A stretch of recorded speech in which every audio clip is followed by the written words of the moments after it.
నమస్కారం. అక్షరలిపికి స్వాగతం. ఈరోజు మనం చెప్పుకోబోయే కథ పేరు ముసుగులో అమ్మాయి. రచన భవ్యచారు. సమయం రాత్రి 2 గంటలు. పక్క మీద నిద్రపట్టగా అటు ఇటు దొర్లుతున్నాడు వికాస్. అతనికి ఎంతకు నిద్ర పట్టడం లేదు. అతనికి నిద్ర పట్టకపోవడానికి కారణం ఒక అమ్మాయి కావడం విచిత్రం. అసలు ఆ అమ్మాయి ఎవరు? తననే ఎందుకు ఫాలో చేస్తుంది? తాను ఎక్కడికి వెళ్తే అక్కడికి వస్తూ తన ఫోటోలు తీసి మరీ తన ఫోన్కే పంపుతుంది. ఎవరామె అని తెలుసుకోవాలని ఆ నెంబర్కి ఫోన్ చేస్తే అది ప్రైవేట్ నెంబర్ అని కనిపిస్తుంది. కానీ ఆ నెంబర్ ఎవరిదో మాత్రం కనుక్కోలేకపోతున్నాడు. చివరికి హ్యాక్ చేద్దాం అని కూడా అనుకున్నాడు. కానీ ఇంత చిన్న విషయానికి అంత పెద్ద నిర్ణయం ఎందుకని అనుకొని విరమించుకున్నాడు. కానీ ఆ అమ్మాయికి అది కూడా ఎలా తెలిసిందో కానీ తన ఆలోచనలు కనిపెట్టి తనను ఒకసారి హెచ్చరించింది కూడా గుర్తుకు వచ్చింది వికాస్కి. ఏంటి, హ్యాక్ చేద్దాం అనుకుంటున్నావా? నువ్వు ఆ పని చేయలేవు, నేను పోలీస్ కంప్లైంట్ ఇస్తాను అంటూ వార్నింగ్ ఇచ్చింది ఆవిడ. కానీ గత వారం రోజులుగా ఆమె ఎవరు, తనని ఎందుకు ఫాలో చేస్తుంది అన్న ఆలోచనలతో రాత్రులు కూడా నిద్రపోవడం లేదు వికాస్. టంగ్ అని ఫోన్లో నోటిఫికేషన్ మెసేజ్ రావడంతో ఏంటా అని వాట్సాప్ ఓపెన్ చేసి చూశాడు. మళ్ళీ ఆమె తాను జుట్టు పిక్కుంటున్న ఆలోచిస్తున్న పిక్. ఎక్కువ ఆలోచించి ఆరోగ్యం పాడు చేసుకోకండి అనే చిన్న సందేశంతో ఇక ఆలోచించింది చాలు, వెళ్ళి పడుకోండి అనే సందేశం చూసి చివరికి బాత్రూంలో కూడా కెమెరాలు పెడుతుందేమో అని భయం వేసి లైట్లు ఆర్పి టక్కున బెడ్షీట్ కప్పుకొని పడుకుండిపోయాడు వికాస్ ఒక మంచి కంపెనీలో జాబ్ చేస్తూ మంచివాడు అని పేరు తెచ్చుకున్నాడు. ఆఫీసులో స్వతహాగా భయస్థుడు కావడం, అమ్మాయిలంటే ఉన్న బిడియం, సిగ్గు, మొహమాటం వల్ల అది హైటెక్ ఆఫీస్ అయినా అమ్మాయిలు క్లోజ్గా మూవ్ అవుతున్నా ఒక్క అమ్మాయిని కూడా కన్నెత్తి చూడడు, పన్నెత్తి మాట్లాడడు. తన వర్క్ గురించి తప్ప స్వీట్ థింగ్స్ అంటూ ఏం లేవు. పైగా బతిమాలి బామాలి అమ్మాయిలు తన రూమ్లోకి రాకుండా లేకుండా చూసుకుంటూ ఉంటాడు. మరి వికాస్ ఇలా చేయడం వల్ల అతనిలో ఏమైనా తేడానా, శారీరకంగా ఏమైనా లోపాలున్నాయా అంటే అవేమీ కాదు. మనోడు మంచి ఫిజిక్తో బాడీ బిల్డర్లా ఉంటాడు. ఎలాంటి లోపం లేకుండా రోజులో 12 గంటలు జిమ్లో ఉంటాడు. అన్ని విషయాలను హుషారుగా ఉంటాడు. అతనికి చేరువ కావాలని చూసిన చాలామంది అమ్మాయిలు నిరాశపడిపోయి అతనిలో లోపం ఉందని చెప్పారు తప్ప తమ ప్రయత్న లోపమని చెప్పలేకపోయారు. మరి వికాస్ ఇలా అమ్మాయిల విషయంలో ఇంత బిడియంగా ఉండడానికి కారణం అతని బామ్మ అన్నపూర్ణమ్మ గారు. ఆమె చిన్నప్పటి నుంచి రామాయణ భాగవత కథలను, పురాణాలను, ఇతిహాసాలను మనవడిని దగ్గర కూర్చుండబెట్టుకొని మరీ చెప్పేది. రామాయణ మహాభారతాల్లో ఆడదాని వల్ల జరిగిన యుద్ధాల గురించి చెప్పడంతో అమ్మాయిల అంటే ఒక రకమైన బిడియం ఏర్పడింది వికాస్కి. వారితో మాట్లాడడం అన్నా, వారిని తెరిపార చూడడం అన్నా తగని సిగ్గు. దాంతో అతను అమ్మాయిలతో మాట్లాడటం, వారంటేనే ఆమె దూరం వెళ్ళడం చేస్తున్నాడు. మరి అలాంటి వికాస్కి ఫోన్లలో మెసేజ్లు చేస్తూ అతన్ని వెంబడిస్తున్న ఆ అమ్మాయి ఎవరు? ఎందుకు ఆమె అతన్ని వెంబడిస్తుంది? ఒసేయ్ రాధా, ఎక్కడున్నావే బాబు, నిన్ను వెతకలేక చస్తున్నా అంటూ గట్టిగా అరుస్తూ బెడ్ మీద కూర్చుంది హసీనా. ఒసేయ్ రాధా, ఈ కాలంలో కూడా ఇంకా నీ అమ్మమ్మ కాలంలో లాగా రక్తం కలిసింది కాబట్టి వాడేనా మొగుడంటూ నువ్వు వాడి వెనక పడడం కాక మమ్మల్ని కూడా చంపడం ఏంటే బాబు? వాడి ఫోటోలు తీయలేక మేము చస్తున్నాం అందరం. ఏ నిమిషానికి ఎక్కడెక్కడ ఉన్నాడో, ఏం చేస్తున్నాడో తెలియక వారి ఆఫీసులో ఉన్న వారికి లంచాలు ఇవ్వలేక సమయం వృధా చేస్తున్నాం. ఎప్పుడో ఏదో జరిగిందని జీవితాంతం వాడే కావాలంటే ఎలా? అదేదో ముఖాముఖి తెలుసుకోలేక ఎందుకే మాకు ఈ అవస్థ?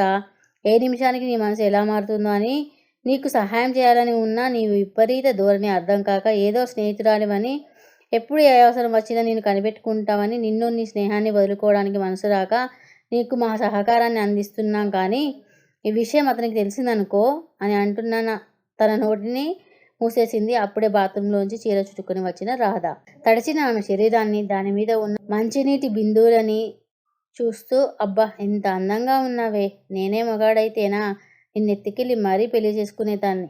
కానీ ఏం లాభం, నేను ఆడపిల్లనయ్యాను అని అంటూ గట్టిగా నిట్టూర్చింది హసీనా. పేరుకు తగ్గట్టే ఎత్తులు, వంపులు, సొంపులు అన్నీ సమపాలల్లో ఉండి నిజంగానే కృష్ణుడి కోసం వెతుకుతున్న రాధలా అనిపించింది. అసలే పొడవరు కావడం, ఆమె కురులు కూడా వీపంతా పరుచుకొని లోపలి అందాలను ఎవరికి కనిపించకుండా పోతున్నాయి. హసీనా నోటి మీద నుండి వేలు తీసేసి తన స్నేహితురాలని చూస్తూ ఉండిపోయిన హసీనాని చూసింది చాలే ఇక, కానీ ఏంటే నావి అప్పలమ్మ ఆలోచనలా? అయినా నీకు అలా ఎలా అనాలనిపించింది అని నవ్వుతూ అడిగింది రాధ. కలలోంచి ఇళ్ళలోకి వచ్చిన హసీనా తిరిగి మామూలు స్థితిలోకి వస్తూ, అవును, ఇది అసలే 21వ శతాబ్దం. ప్రపంచం మొత్తం ఆన్లైన్లో అరచేతిలో చూపిస్తూ ఇంటర్నెట్ పెళ్లిళ్ళు జరుగుతున్నాయి. ఈ కాలంలో షూటింగ్ పూర్తి చేసుకున్న తర్వాత హీరో హీరోయిన్ని ముట్టుకున్నాడని సెన్సార్ వాళ్ళు ఆపేసిన సినిమాలో ఉంటుంటే అతని రక్తం నీకేదో యాక్సిడెంట్గా నీకు అంటుకుంటే దాన్ని నువ్వు జన్మజన్మల బంధంగా ఊహించుకొని అతను వెంట పడడం ఏంటి? అసలే నువ్వు డాక్టర్వి, డాక్టర్కి మూఢనమ్మకాలేంటి? అయినా నీ ప్రశ్నలతో పాటు లెక్చర్లా బుర్ర తింటావు అంది హసీనా. డాక్టర్ అయితే ఏంటే, నమ్మకాలు ఉంటాయి, ఎవరి నమ్మకాలు వారివి. మరి మీరు బురకాయ ఎందుకు వేసుకుంటారు చెప్పు అని అడిగింది రాధ. అది హసీనా అది ఆచారం కాబట్టి అని చెప్పగానే, మరి మా సాంప్రదాయం ప్రకారం కూడా ఏ ఇద్దరు రక్తం కలిసిపోతే వాళ్ళు భార్యాభర్తలు అని పెద్దలు చెప్తారు. ఏంటో అని నీ నమ్మకాలు ఆచారాలు నీవి. నువ్వు ఈ జనరేషన్లో పుట్టాల్సిన దానివి కాదు. కానీ వదిలేయి అంటే, అది కాదు, అతని బైక్ స్కూటీ రెండూ అతని వైపు కాకుండా, సరే పడిపోతున్నాను లేపాలని నేను వెళ్తే కాలు స్లిప్ అయ్యి అతని మీద నేను పడడం ఏంటి? మేమిద్దరం 7 అడుగులు వేసినట్టుగా 7 సార్లు అలా దొర్లడం ఏంటి?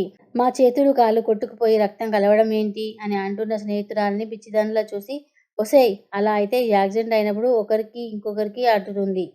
ఒకరి రక్తం ఇంకొకరికి అంటుతుంది. అలాగే బ్లడ్ ఎక్కించేటప్పుడు ఒకరికి ఇంకొకరికి ఎక్కిస్తారు కదా! అలాంటప్పుడు ఎవరో ముక్కు మొహం కూడా తెలియని వాళ్ళు కూడా బ్లడ్ డొనేషన్ చేస్తూ ఉంటారు. అలా భార్యాభర్తలు అవుతారా? నువ్వు అలా డిసైడ్ చేస్తే ఇక అందరూ మ్యాట్రిమోనీలో లవ్ పార్కుల వెంట తిరగకుండా రోడ్డు మీద యాక్సిడెంట్లు చేసి అమ్మాయిల బ్లడ్తో అబ్బాయిల బ్లడ్ని కలిపేసి నువ్వే నా భార్య అంటూ వెంట పడతారు. నువ్వు నీ మాటలు విన్నవాళ్ళు కిసుక్కుని నవ్వుతారు అంటూ నవ్వింది హసీనా. ఇదిగో, నువ్వు నన్ను ఏడిపించావంటే నీతో కటిఫ్ అంది రాధ. అమ్మ తల్లి, నువ్వు ఏడవకు, నాకు తలనొప్పి పెంచకు, కానీ నీకు నచ్చినట్టు చేస్తాలే అంటూ అభయం ఇచ్చింది హసీనా. తన స్నేహితులైన కొంతమంది అబ్బాయిలను వికాస్ని వెంబడించమని చెప్పి అతని ఫోటోలు తీసి అవి రాధకి పంపడం, రాధ వాటిని వికాస్కి పంపుతూ అతన్ని టీజ్ చేయడం జరిగేది. కానీ వికాస్కి మాత్రం ఇది కోపం వచ్చేది. కొన్ని రోజులు వచ్చిన మాట నిజమే, కానీ ఆ తర్వాత అదొక వ్యసనంలా మారిపోయింది అతనికి. అయితే అంతకంతకు ఆ అమ్మాయి ఎవరో తెలుసుకోవాలన్న తపన కూడా తనలో మొదలైంది. పెద్ద బోర్డు ముందు పెట్టుకొని తన గదిలో కూర్చొని ఆ బోర్డు మధ్యలో బెల్లం స్వీట్ వేసి దాంట్లో తాను వెళ్ళే దారిలో, వచ్చే దారిలో ఆగే ప్లేస్లు, జ్యూస్ సెంటర్లు, పాన్ డబ్బా మొదలైనవి ఎక్కడెక్కడ ఉన్నాయి, తాను అక్కడ ఎంతసేపు ఆగుతాడు, ఫోటో తీయాలంటే ఎక్కడి నుంచి తీస్తే క్లారిటీగా కనిపిస్తాడో అన్నీ మార్క్ చేసి పెట్టాడు. అలాగే ఇంకోవైపు తాను ఉంటున్న ఏరియా గది కిటికీలు కూడా వేసి, ఇక్కడ ఇలా ఫోటోలు తీస్తే బాగా వస్తాయి, తను ఏం చేసేది, ఇది ఎలా తెలుసుకుంటున్నారు అని నీట్గా రాసి మొత్తం ఎక్స్ప్లెయిన్ చేస్తూ తనను ఎవరూ గమనించకుండా కిటికీలు కర్టెన్లు వేసి మరీ వీడియో తీసి తన చిన్నాన్న కొడుకు, తన బెస్ట్ ఫ్రెండ్కి పంపి తానున్న పరిస్థితిని వివరించి ఆ ముసుగు వనిత ఎవరు తెలుసుకునే వరకు నిద్రపోవద్దని చెప్పి, అప్పటి వరకు తనని కలవకూడదని వివరించి చెప్పి వీడియో పంపి, అప్పుడు గట్టిగా ఊపిరి తీసుకొని ఆ బోర్డు అంతా సర్దేసిన వెంటనే ఫోన్లో టిక్ టిక్ టిక్ అని మెసేజ్ సౌండ్ వినిపించింది. ఓపెన్ చేసి చూశాడు. అందులో పరదాల మాటన ఏం జరిగింది అనే క్యాప్షన్తో కర్టెన్ ఉన్న తన రూమ్ ఫోటోలు కనిపించి ముసిముసిగా నవ్వుకుంటూ బాత్రూంలోకి వెళ్ళి వచ్చి టీ పెట్టుకొని కప్పు తీసుకొని తాగుతూ కిటికీ కర్టెన్లను తీశాడు. అప్పుడే పక్క బిల్డింగ్ దగ్గర ఏదో నీడ తప్పుకున్నట్లు అనిపించింది. ఇంకెన్ని రోజుల్లే అనుకొని టీ తాగుతూ నిలబడ్డాడు. ఈసారి మళ్ళీ ఫోన్ సౌండ్ వినిపించింది. వెళ్ళి చూశాడు. తాను టీ తాగుతున్న ఫోటోలు, దాంతోపాటు కింద క్యాప్షన్ లేజీ బాయ్ అని, మరీ ఎంత తొందరగా లేచావు అని కూడా ఉంది. చిన్నగా నవ్వి ఫోన్ పక్కన పెట్టేశాడు. వెంటనే ఇంకో ఫోటో. ఆ ఫోటోలో అబ్బా నీ నవ్వుకు దాసోహం అంటూ ఇంకో క్యాప్షన్తో, ఇక్కడ ఇలాగే నిలబడితే ఇంకెన్ని పంపుతుందో అని భయం వేసి లోనికి వెళ్ళిపోయాడు వికాస్. ల్యాప్టాప్ తీసి ఫోన్లోని ఫోటోలన్నీ ల్యాప్టాప్లో సేవ్ చేసి పెట్టి నిద్ర వచ్చి మళ్ళీ పడుకుండిపోయాడు వికాస్. సాయంత్రం 4 గంటలకు ఫోన్ అదే పనిగా మోగుతుంది. ఫోన్ మోతకు మెలుగు వచ్చిన వికాస్ తీసి హలో అన్నాడు. నేన్రా అనే పిలుపుతో, ఏంటి చెప్పు. ఒరేయ్, నీ మీద పెద్ద కుట్ర జరుగుతోందిరా. నీ చుట్టూ ఒక 10 మంది కాపుకాసి ఉన్నారు. ప్రతి నిమిషం నిన్ను చూస్తూ ఫోటోలు తీసి ఎవరెవరికో సెండ్ చేస్తున్నారు అని అన్నాడు అవతల నుండి. అబ్బా, నీకు చెప్పింది నువ్వు పట్టుకొని ఉంటేనే నాకు ఫోన్ చేయి, లేదంటే చేయకు, సరేనా, అర్థమైందా? సరే బాయ్ అంటూ ఫోన్ పెట్టేశాడు. తిరిగి తన డైలీ రొటీన్లో పడిపోయాడు. రవికి ఆ విషయం అప్పచెప్పాడు కాబట్టి ఇక ఏ టెన్షన్ లేకుండా తన పనిలో నిమగ్నమైన అప్పుడప్పుడు రాధ పంపే ఫోటోలు చూస్తూ ఎంజాయ్ చేయసాగాడు. అయితే అతను తన గురించి తెలుసుకోకపోవడం కొంచెం నిరుత్సాహం కలిగిన మాట వాస్తవమే. దానికి కారణం ఊహించలేక రాధ నలిగిపోసాగింది. వేరే ఎవరితోనైనా ప్రేమలో ఉన్నాడా, లేదా పెళ్లి సంబంధం ఏమైనా కుదిరిందేమో అని టెన్షన్ పడడం ఇప్పుడు రాధ వంతు అయింది. ఇంకా మీ స్నేహితులను దగ్గరగా వెళ్ళి గమనించానని కోరడంతో వాళ్ళ ఆఫీస్లోనూ ఇంటి దగ్గర చూస్తే ఎక్కువగా ఫోన్లో మాట్లాడుతూ ఉన్నట్లు తేలింది. అయితే ఆ కాల్ ఎవరిదో మాత్రం వాళ్ళు కనుక్కోలేకపోయారు. దాంతో రాధ పరిస్థితి కుర్తిలో పడ్డ ఎలుకలా తయారైంది. వికాస్ ఎవరితోనూ ప్రేమలో పడ్డాడు అనే విషయం కన్ఫర్మ్ చేసుకుంది.